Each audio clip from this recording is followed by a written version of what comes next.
one hell of a video that I want to show you guys. Apparently, it's China's fault that there's a rise of anti-Semitism. It's China's fault that people don't support a genocide. So, just very broadly, to get us started, what is your take on the unhinged anti-China propaganda that we've been seeing? And when I say that, I mean, guys, I could pick a segment from every corporate media channel every day and do one. I pick like one every stream, but there's countless every day. Fox News, CNN, MSNBC, let alone print media. So, what's your general take on this messaging and how it affected liberals like Nancy Pelosi? Well, when United States started to the capitalists of Wall Street, when they started to hollow out the U.S. manufacturing sector, started back in 1970s and shipping them to East Asia, first to Japan, then Korea and Taiwan, etc. And when in the late 1970s, early 1980s, when China opened up, they thought they seized on a golden opportunity. Here's 1 billion people, a bountiful of cheap labor for Western multinationals, and that was how they want China to stay. They want China to stay in that role to provide cheap labor for the multinationals to produce goods they can market everywhere. But something happened in the last 40 years as China started to climb up starting to climb up the value chain. Now the Chinese brands are becoming competitive. The Chinese EV cars are starting to dominate the market. Even Chinese social media platform like TikTok is being adopted worldwide. So suddenly, all these multinationals who were before were rushing to China to make money, to take all the U.S. factories to move to China, and suddenly they realize, oh my God, China is a competitor. China is eating our lunch. And what's even worse is China is a non-white nation that suddenly is getting industrialized. And now see, this happened with Japan before, but Japan was a U.S. occupied country. U.S. have military station in Japan despite all the Japanese protests. And in the 1980s, 1990s, when it looks like Japan was about to surpass United States, there were a lot of anti-Japan hate back then. Because I remember, I came to United States in 1990. I remember the movie The Rising Sun, right? It's basically, oh my God, these Japanese are coming here, buying our high-rise buildings and taking our white women, right? And that's what the movie was about, The Rising Sun. And the people were smashing Japanese cars, etc. Then U.S. imposed Plaza Accord on Japan, basically crippled Japanese economy and Japanese future growth. And so Japan was neutered. Japan was no longer a threat. But China is a whole different beast because first of all, China is magnitude larger than Japan. Right now, the Chinese economy, but in the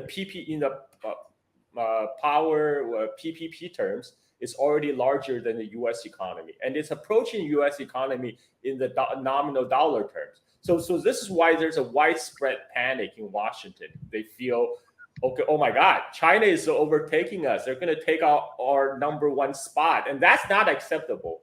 Especially if China, this non-white nation is now going to break through the Western hegemony that has dominated the world for the last 500 years. So there's a lot of unease about China, and the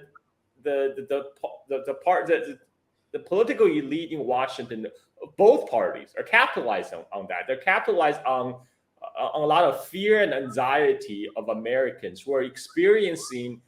Basically, they're bearing the brunt of globalization because it's American jobs that's being shipped overseas. It's a manufacturing America that's being hollowed out. And when the people are facing uncertain economic future, your corporate media don't want them to blame the Wall Street types who actually moved those factories to East Asia.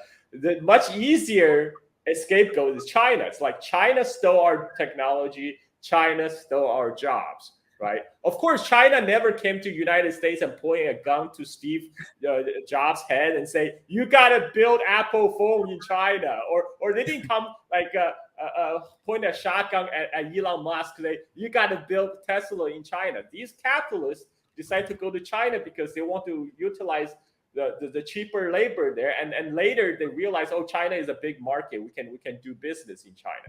That they're always chasing the bottom line, but yet the corporate media don't want you to focus on the people who are pulling strings behind Washington, and they want you to hate the immigrants and hate the Chinese, and so that's the simplistic take Yeah. of kind of anti-China hysteria going on right now. Yeah, that was very well said. And I'm very happy that you mentioned the fact that they despise the idea of a non-white country being on top. That's very important to understand, fam.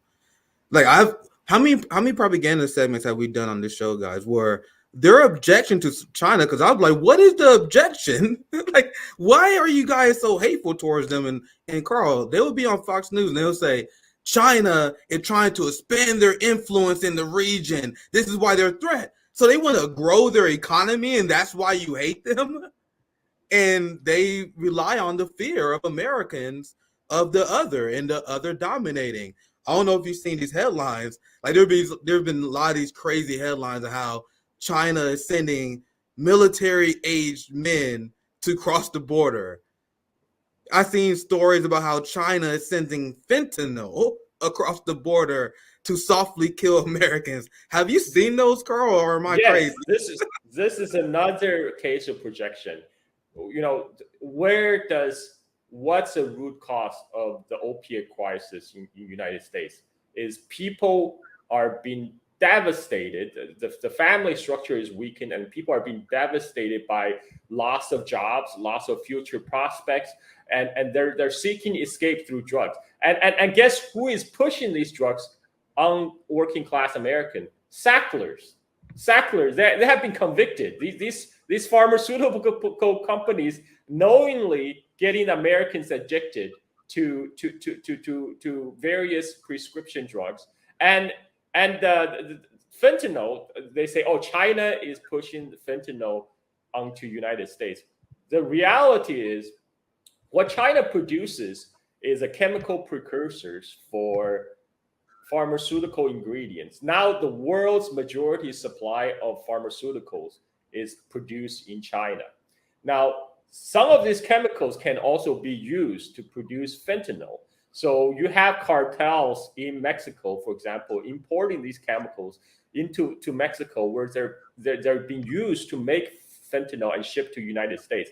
So, but for the Chinese, so for the prevention to Chinese law enforcement and U.S. law enforcement used to have a cooperational agreement where the Chinese side will trace once these chemicals being sold by the Chinese pharmaceutical companies where they go, and so to prevent them from falling into the hands of the drug cartels.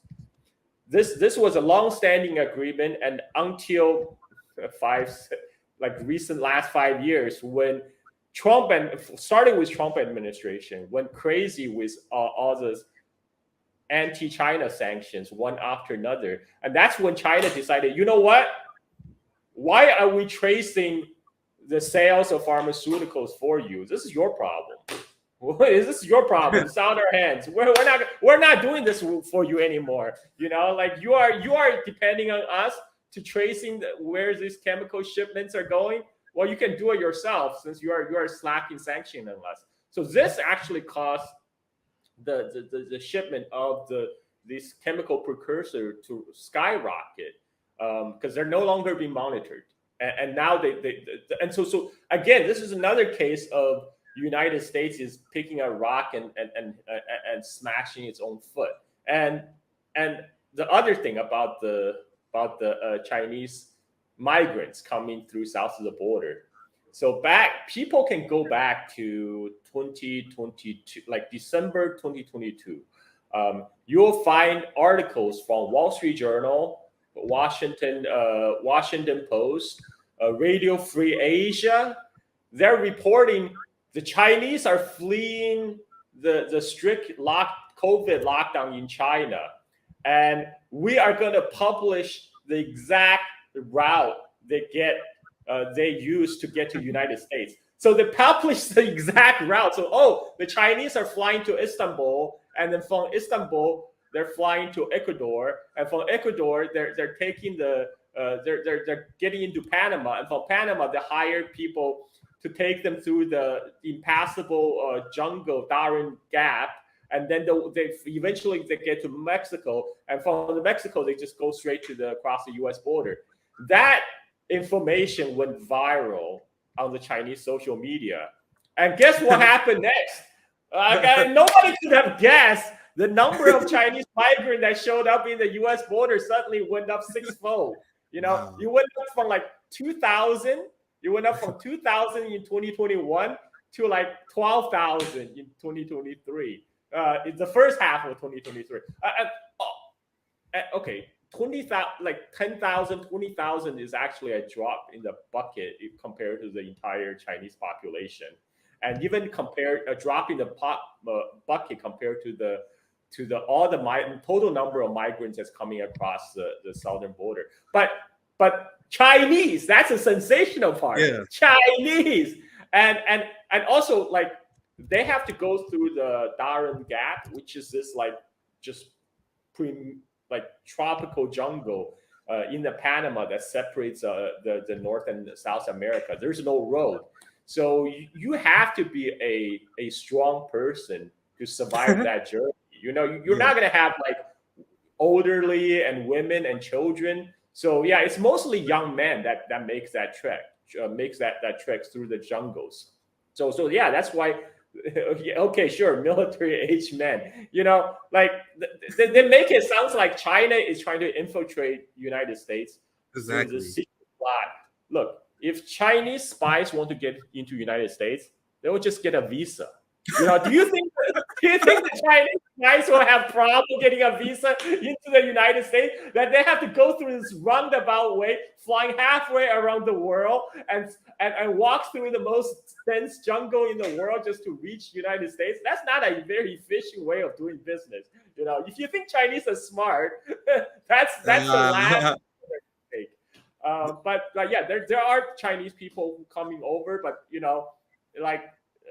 we're talking about even with the recent increase, we're talking about somewhere around 20,000 a year.